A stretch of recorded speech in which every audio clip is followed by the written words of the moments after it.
Now we're going to be using the Content Aware tool and the Patch tool.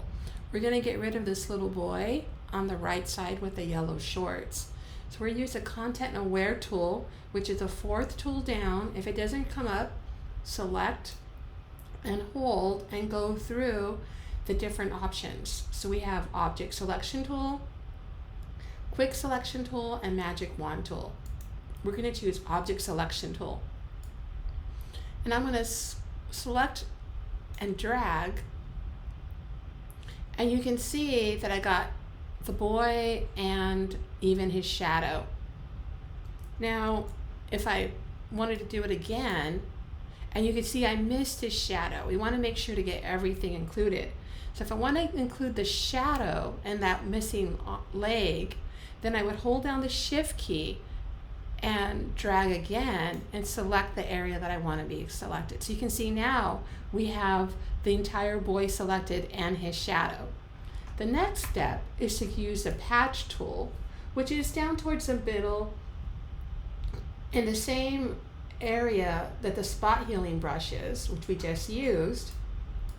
And we want to make sure to turn Content Aware, and this time we're going to use a number of 4, which is kind of in the middle.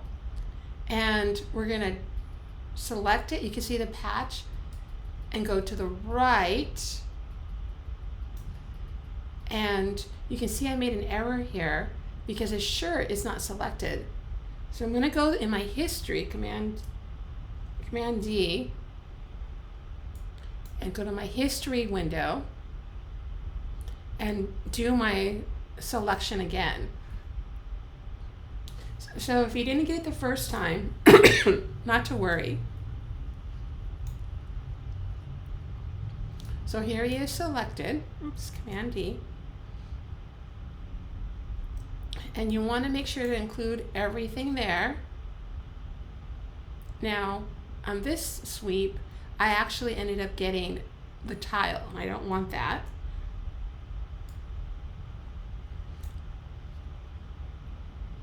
Then I go to the Patch tool, and I'm going to go to the right.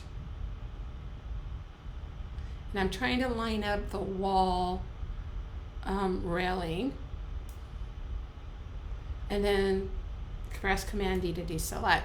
Now, it's not perfect because we can still see the outline of where he was, but it's very, it's there, but not almost. It's almost there.